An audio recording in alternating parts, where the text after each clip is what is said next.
How do you motivate somebody to want to get sober? This is a question that comes up all the time, as you can imagine, dealing with people that are in relationships with addicts or alcoholics. When you're telling your story to other people, whether that be the one friend, that really knows what's going on, or you have a therapist, or you have somebody in your life that you're telling the stories of all of the drama that's going on in your house on a regular basis. And you're like, they're ruining the family. Why can't they see what they're doing? If they would just, stop, they would have everything would be great in our house and we could really live this great life that I've always dreamt we could have. And people around you, when you say this to them, say things to you like, well, they have to want it. And that one phrase is so disturbing and troubling because you are left wondering, as somebody who loves an addict or an alcoholic or somebody with substance use disorder, how the how the hell do I make them want it? Because you're looking at them and you're thinking, how do they not want to get sober? How do they not see everything that's available to them on the other side of sobriety and all of the things that their alcohol use or their drug use, all the problems that it's creating? So it's a really a terrible position for you to be in as a loved one, trying to think to yourself, how do you motivate somebody to get sober? So that's the question that we're going to riff on today. And I'm going to talk to you about my experience, in the last 20 years that I've been doing this, what I've seen motivate people, what really motivates people to want to get better. And honestly, it's not what you think. It's not the typical thing that you would think would motivate you. So let's just start there. What would motivate you? Right? A normie. Okay. A normal person. What motivates somebody to want to change? Well, there are two main drivers in anybody's life that motivates change. And that's you're either motivated by pain or you're motivated by gaining pleasure, avoiding pain or gaining pleasure.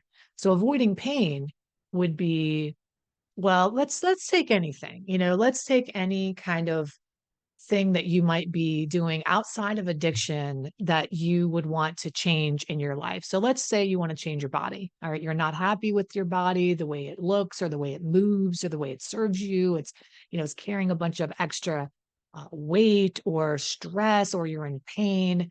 So let's just take that. What would motivate a normal person to want to get healthy? Well, they want to avoid pain. So we could spend all of our time. Actually, you know what I'm gonna do? I'm gonna walk you through this and I'm like an insider sales secret, okay? Whenever I was in the weight loss industry, and I was in the weight loss industry for many, many years, I started with a company called LA Weight Loss. Maybe some of you might remember this, especially if you're a Gen Xer, back in the day. And we started with like 40 locations and we grew to 800. And I was responsible for all the sales training and writing all the sales scripts and turning around locations and building huge, somebody would buy a franchise of this. We would sell like 15 of them and I would build them out. Long story short, I was in corporate America doing this for a long time. And I became a bit of a sales expert. And sales is just mastering influence. That's all that it is. And it would be very hard sometimes to get somebody to part with money, right? That would come in for a sales consultation. Because LA Weight Loss at the time, I think our average sale was $5,000, right? To get somebody to, and that was a lot, so you needed a lot of motivation for somebody to actually write a check at that time for 5,000 or $7,000 or what have you. Um, so there was a process to the sale and it was an emotional sale. And so I would teach people, other coaches and other weight loss consultants, how to motivate somebody from point A to point B to get them to say, yep, I'm ready to sign up. I'm ready to spend my money. Here's what's going to happen. So I'm going to let you in on some of those insider secrets of how typically we can motivate somebody. And then I'm going to tell you why you need a bit of a different approach with an addict or an alcoholic. So here's the normal way it works. I would be sitting with somebody who would come in for a sales consultation. They'd want to lose their weight, and we would take them on a journey. And the first thing we would do would be take them on a journey of pain. All right. Because the more pain that somebody's in, it's like you're pulling back a quiver of arrows, right? And you're trying to if you're pulling back an arrow, the more or a rubber band, right? The more you pull it back, pull it back, pull it back, then when you shoot the rubber band, it goes a lot farther. So we would think about this as like pulling the pain, right? Pulling the pain. So I know it sounds terrible, but normal people aren't motivated that easily.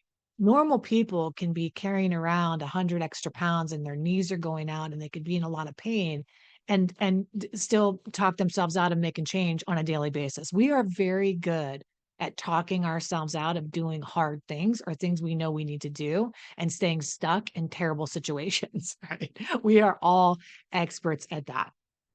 So the first thing I would do with the client, or if I was teaching this sales process, is say, all right, we gotta dig up the pain. So we'd start with the day in their life. Hey, when you wake up in the morning, when's the first time you think about your weight?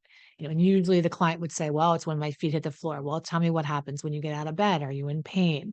How is it when you're walking throughout, your life? Okay, take me to your closet.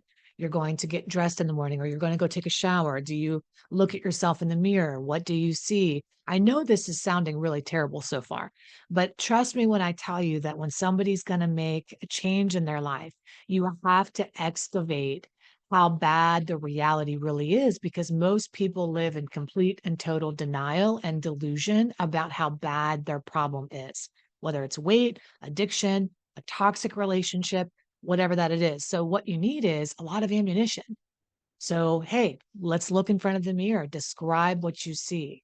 All right, now you're going to get dressed in the morning. You have this extra 100 pounds. Tell me about getting dressed in the morning. Well, I go through 4 different outfits. Okay, finally, how do you decide what's the one thing that'll fit me? Was that the really what you want to be wearing? How comfortable do you feel?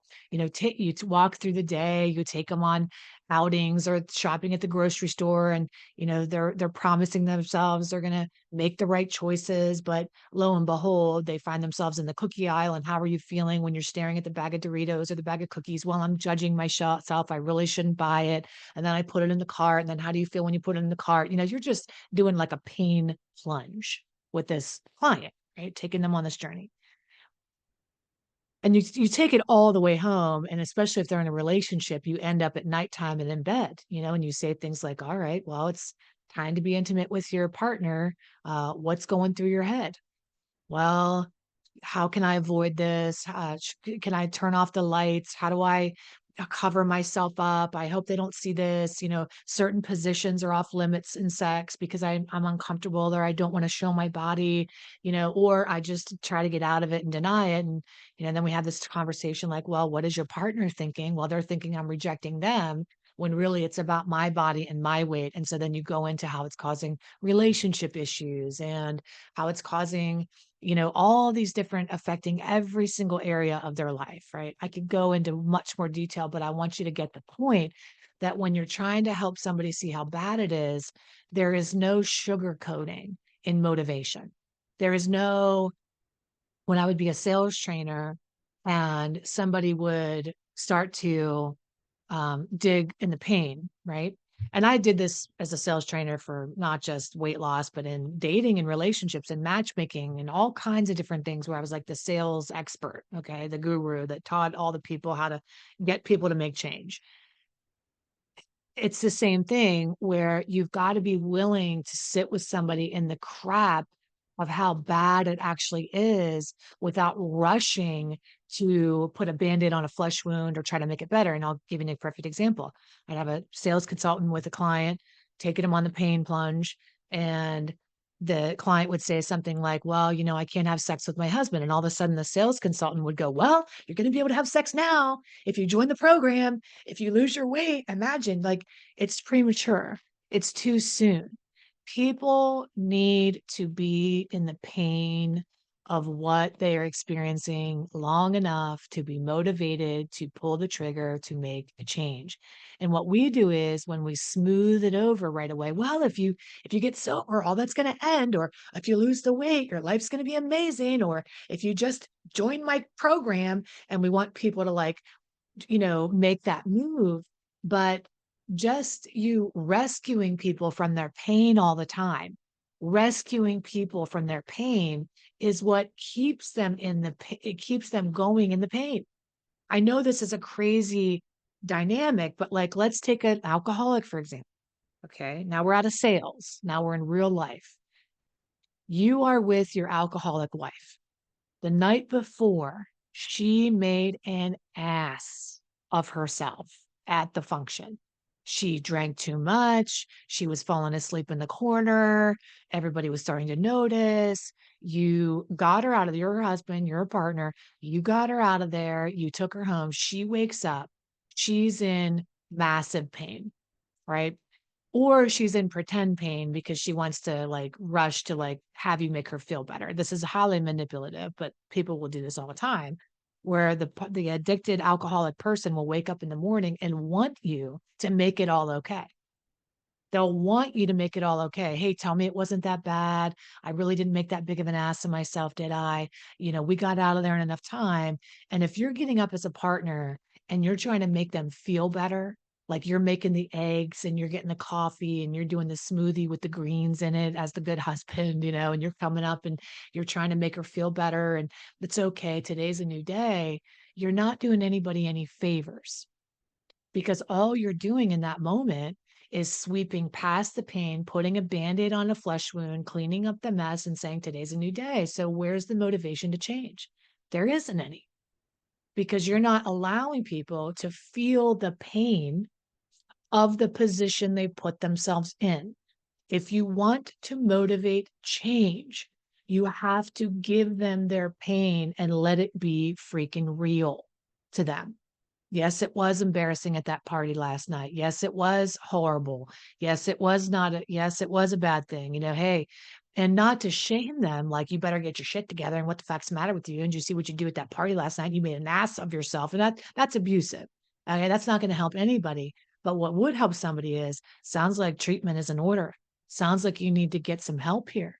Looks like this is a bigger issue than we think it is. Looks like a green smoothie ain't going to do the trick, honey. Looks like you need to get in some counseling. Looks like you need to get into some kind of program. You're not going to rescue and make her feel better by trying to smooth it over is what you're doing now. So when you rescue people from their pain, you don't do them any favors. You need to give them their pain long enough so they can sit in it, so they can feel like, yeah, you know what? You're right. It is pretty bad. Somebody's in a toxic relationship. They come to you and they're like, oh, you was such an asshole last night. Well, thank God that's over. Today's a new day. And well, it could have been worse. I mean, that's not helping anybody smoothing over, but you as a wonderful, like empowered, you know, person that sees possibility, lots of people that I work with are they're coaches. Lots of people are therapists that I work with. Lots of people are um, positive thinkers, Tony Robbins fans, personal development freaks, personal development junkies, and they want to rush to like solving the issue. And that's the problem. You cannot do that. You have to give somebody their pain long enough so they can feel the motivation to make some change. Don't rescue anybody prematurely. Now, by the way, when I was in a sales consultation, we would do this plunge. It was like a curve, right? You take them down the pain and you'd like take them down to hell, right? Down into the elevator of hell and how bad it is and how it's affecting every single area of their life and how, yes, it's affecting the kids, it's affecting my self-image, it's affecting my sex life, it's affecting my work, it's affecting my confidence, it's affecting my self-esteem, it's affecting everything. You get all that leverage. And then what you do is you paint the picture of possibility. And that's when you rescue after you've gone in the pain. And then you come all the way up and paint this picture of possibility for people. And in the weight loss or in the dating and relationships, it's like, you put them in front of the mirror at their goal weight, right? And they open their eyes and you're like, "Oh, wow." And you take them through a day in their life at their goal weight, or you take them through a day in their life with their new partner that they found, the love of their life, whatever it is that you're selling, which is change. Okay. We're all selling change to this person and help them see the possibility. And usually that pull it like the pain will push them right to the edge. But the pleasure, the pull of pleasure or the possibility of this pleasure will take them all the way. So what you would do as a sales consultant is you start to go on this journey of pleasure and wow, doesn't this look great? And look at your life's going to be so amazing and look how wonderful it's going to be. And then, hey, that's 20 grand. Or hey, that's 5 grand. And you get them in this state and they have all this ammunition and they're like, yes, I want to change my life. Now, some of you might be listening to this and you're like, wow, that's really like manipulative. You take people on an emotional journey and like sell them programs and product. Honey, I'm not selling a program or a product. I'm selling to change your life, right? That was what the salespeople would have to wrap their heads around, is that they're not selling a weight loss package. They have to believe in their hearts too that what they're selling is a life, a better life, a wonderful life, a life free of pain, a life free of uncertainty, a life free of torment, a life free of rejection or abandonment or betrayal or whatever that it is. Okay. So I never felt bad about collecting a check in my life, as long as I knew what was on the other side of that payment was true transformation. And I don't do anything in my life that isn't real transformation on the other side. Okay. I'm not trying to sell somebody something that doesn't work. Right. So I would never, and LA Weight Loss had an incredible program and it worked. It worked really well for thousands and thousands of people. So having said that, if you're with an addict and alcoholic, this is where it's a little different for you, because you're thinking to yourself, I'm going to paint the picture of pleasure for this alcoholic, right? I'm going to wake up in the morning, I'm going to sit my wife down, and I'm going to paint the picture of her sober on a Sunday morning, playing with the kids, having all this energy to go do all this wonderful stuff and go on adventures and kayak with the kids and and have this wonderful life and here's why it doesn't work. When somebody's using a substance, especially for a long period of time, okay, what happens is whenever I have like an Oreo cookie, I get a shot of dopamine in my brain, like a 50% increase in dopamine. All right. And if I have a drink, it's like 150% increase in dopamine. If I do cocaine, it's like a 1200% increase in my brain of dopamine. And so all the things in life that produce dopamine, like lake boat rides and amusement parks and Sundays with the family, and all the picture that we're painting for this person, pale in comparison to the hit or reward that that person gets from ingesting their drug of choice.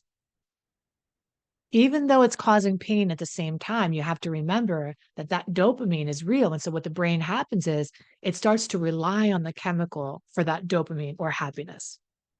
It relies on the chemical and all the other things in life that should provide dopamine, like my kids' smiles, my husband's penis, whatever, you know, whatever it is that are supposed to provide happiness for me, pale in comparison to whatever is in that bottle or in the end of or in that pill. Okay. So, and that's real. Even though I'm sure your penis is wonderful. I'm sure you're an amazing lover. I'm sure the children are a joy and a treat and a charm and a wonder. Okay. But a person that's using substances completely comes to a conclusion that the only thing that's going to provide them real happiness is this drug of choice. And that's the one thing you want to take away. So painting a picture of pleasure doesn't.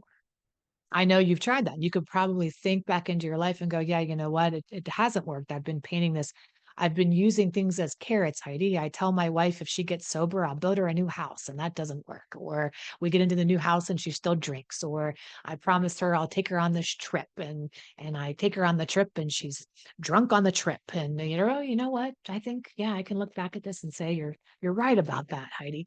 Well, it's because the only thing that really works when somebody is addicted is the motivation of pain, and not just pain in your family. Because, hey, listen, I could paint that picture all day long, right? Like, hey, you're going to lose your family. You see intervention. You see a bunch of people sitting around and telling somebody you're going to lose your kids, you're going to lose your family. Do you know how many people lose their kids? Do you know how many people lose their families? The pain of losing that isn't really a message that lands to an alcoholic or an addict. And the reason being is because the part of the brain that's affected or impacted by addiction is the part that links up consequences, that realizes, oh, yeah, I'm going to lose my family, but here's the heroin. And the heroin just seems like a better choice. And that's real for them. That's very real for them. So, what are you taking away? You're not threatening necessarily to take away the kids or take away the marriage, although that has worked many times. What you're threatening to take away is the drug of choice, meaning you have to, if you're going to motivate somebody to get better, and here's where my tough love is going to come in for you. Okay, are you ready? If you're going to motivate somebody to get well into treatment, You have to take away the ease and convenience and life of them engaging and indulging in their substance of choice. So here's what's happening. You're saying to them, I don't want you to drink, you know, Lauren, Renee, Susie, I don't want you to drink anymore. Drinking is destroying the family. Every time you start drinking this wine, you get a little weird. You're saying weird shit. You're stumbling around the house. You're acting inappropriate. You're whatever it is, right? I don't like that. That's got to stop. And then you paint the picture of pleasure. Look at all this life you could have if you just give up your wine. And then you're painting the issue of pain. Well, I'm not happy with this, and I don't like the way you are, and I'm going to take my love away, or I'm going to take whatever away. And the truth is, you buy the wine. Okay, maybe you don't buy the wine. Maybe that was a little harsh. Maybe I was, but it's still in the house, right? You're complaining about all these things, and then you're still allowing it in your space. You're still they're drunk and you're just all you're doing is you're in a loop of insanity of like, I hate this, but here you are again and nothing changes. Nothing is going to change in that addict or alcoholic's life until something changes in you, in what you're going to settle for, what you're going to tolerate. And by the way, the family is the key. The family's the key. No addict or alcoholic is going to make this decision on their own without being pushed into it. I hate to say that, but whenever I worked in a treatment center, which I was where I got so much of my wisdom from, is just like getting my chops, man, in real life with thousands of addicts and alcoholics. This is where no book ever taught me what I learned inside the walls of a treatment center with thousands of addicts and alcoholics on a daily basis. And I have to tell you what right now. Let me tell you what right now, okay? There is not one person in that treatment center that I came into contact with that was like, you know what? I just decided. It was always motivated by pain. It was always, I'm going to lose something. It was always, it was hard to get high. I couldn't have my drug of choice anymore. My family, was, pulling the trigger here. They moved. They kicked me out of the house. It was always something. My job was going to fire me. Pain was the motivator. So you have to look at your life and ask yourself today, how comfortable am I making it for my child, my husband, my wife, my lover, my partner, my spouse, my sibling, my whatever it is to get high? How comfortable am I making it for them to just do their drug of choice? I'm complaining about it. Sure, I'm lecturing, I'm blaming, I'm raging, I'm doing all the things, but it's still happening. So what I want to encourage you to do is that the first step in motivating somebody to make a change is you have to come to a holy moment of what you are no longer willing to settle for or tolerate inside of your four walls, inside of your sacred house. Well, Heidi, I can't possibly do that because they make all the money. They pay for everything. I can't do that. I can't kick them out of the house because, where's the money going to come from? How are we going to survive? I can't do that because she'll leave me if I hold her feet to the fire. And I really love her. And truth be told, I do like her a little better drunk because at least she sleeps with me whenever she's under the influence. So, Heidi, I don't really know about this. It's going to change everything. I get it. I understand. There are a million ways that you've talked yourself out of participating in somebody's come to Jesus moment because of the backlash that you fear that you'll experience. And that's very real. So I don't want to pretend that's not happening for you because I know that it is.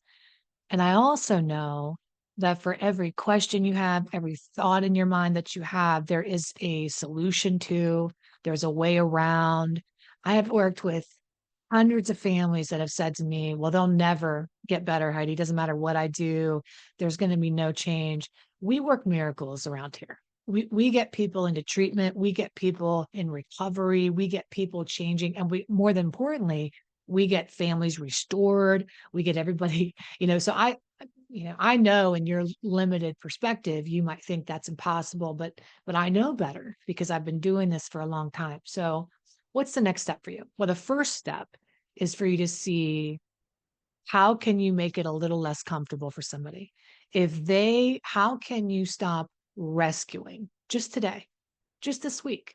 As I'm filming this, it's the end of 4th of July. So I imagine that there's been some fallout, right? Some things have happened. Somebody burned themselves with the fireworks. Somebody made an ass of themselves on the boat. Somebody, I don't know, something happened. I already know.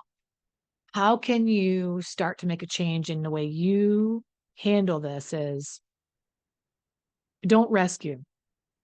It was really bad last night, right? It was really bad. It was, oh my God, what did I do? It was really bad, right? Tell me it wasn't that bad. You just look at them and say, give them back their pain. Yeah, it was bad. Well, what am I going to do? What are you going to do? Can you call to fix it? Can you let them know? Can you tell them I was sick? Can you tell them that I just had like a low blood pressure that day and I took a medication and I just, can you call the Joneses for me and just, apologize? Can you, no, I'm sorry. I'm not going to do that. Hey, can you do me a favor? Can you call into work today? There's just no way that I can go. I'm way too hungover. I want to sleep all day. Sorry. No, I'm not gonna do that. Hey, can you just take over this? You stop rescuing people from their pain. Stop making it easy for them to stay sick. And I know at this point you might be thinking, well, Heidi, it sounds like you're blaming me a little bit. This isn't my fault. I'm not responsible. No, I'm not blaming you at all. You are not responsible for their addiction. You did not create this. This is not your fault. But what I do know after doing this for 20 years is although it's not your fault and you didn't create this, you are an accomplice in keeping people sick. You are. And you do it through these enabling behaviors, making excuses for them, justifying and rationalizing, sweeping it under the rug for the kids, pretending it didn't happen, trying to make it all okay, making the big happy family the next day, picking up the pieces and making like everything's all right. And in your defense, you're doing this because you think it's your job to do it. You've probably been doing this for a long time. You probably even started this as a kid, making things okay, sweeping them under the rug, making sure everybody's functioning. But the more you do that, even though that was a survival skill once upon a time, it's really exacerbating this process and it's making it worse for you and for everybody else. So the next thing I want you to do after you consider stopping the rescue and smoothing it over is I want you to consider scheduling a consultation, a strategic intervention consultation. I'm not a therapist and people really need to know that. Okay. Therapy is wonderful. If you're going into therapy and you're getting support for this and you're talking about your feelings, or you're going to Al-Anon and people are like listening and supporting you, and your therapist is giving you breathing tools and techniques to stay in your lane and how to detach and do all these things, that's a wonderful thing. That is not me. I am a strategic consultant. I want to tell you exactly what you need to do and to turn this thing around, to make it stop, to fix it, and to move the fuck on. I'm not interested in helping you feel better about eating more shit on a daily basis. How you're going to go in there and navigate it and feel better. And no, I want to help you turn this thing around for your sake, for your kids' sake, for the family's sake, and for the addict's sake. That we make some real change. We don't get better at eating shit. Ooh, that one didn't taste as nutty. Okay. That one's not as, I know that's disgusting, but isn't that what we're doing? All right. So I want you to consider scheduling a strategic consultation. Go over to HeidiRain.com. Take a look. That's the very first step. I don't have any baby steps here. Like you're going to sign up and you're going to just get like this little taste of whatever. No, it's like, we're going to make some change and don't be afraid of it. I've got you. I've been doing this long enough. I have a lot of wisdom to share with you, a lot of experience, and I promise you, you're going to be okay. But you need a strategic partner to walk you through every step of the way how to handle this. And after that consultation, we'll make a decision. We'll be like, okay, either we're going to keep working together, or I'm going to point you in a different direction, or I'm going to tell you what I think you need to do. But I'm going to devise a way that you and I can dive into this dynamic and turn it all around. And it's not going to take forever. It's going to take a minimum of 3 months to 6 months, where we're going to take a look at your whole family, figure out who's all the players are, and make some change. All right. I want to encourage you to do that, especially if you know you're ready. You've been listening to my podcast for a long time. You're like, yeah, man, I can't keep doing this. Something's got to give. Well, now's a good time to invest in yourself, invest in the family, and make some real change in your life. Okay. So I think this has been a good talk. I think that's a lot for today. That's probably enough for today, just for you to think about, and go into your everyday life and think, okay, painting the picture of pleasure is not going to work. I've been trying to do that, been trying to like make it look like how nice we can have it. And I remember doing that as a little kid, just setting the table for my dad at mealtime so he could see what it would look like for a real family if he was sober, or Christmas, making it so beautiful. It's like if he could just see the potential, but he would still be drunk anyway. The pleasure doesn't motivate because, again, all the pleasure is coming from the substance, and whatever you are offering, even though it's wonderful, pales into comparison to what they're getting in that bottle or through that pill or through that whatever they're doing. Okay. So you've got to rely on the push of pain. You have to make it very uncomfortable for people to keep living the lie they're living and to keep being living in the situation they're living in order, if you're going to inspire change, you've got to crack the denial. You've got to crack the delusion by giving people their pain and going, yes, this is real. This is happening. This is bad. Now what? Let's make a change. Okay. I love you. If this has been helpful, let me know. Send me a message, leave it in the comments, share it with people that you know can benefit from this. My mission is to help as many people as possible. And go over to HeidiRain.com, HeidiRain.com, if you want to start the process of recovery for you and for your whole family. I look forward to hearing from you and seeing you soon. Take excellent care. Love to you. Love and power. All right. Bye-bye.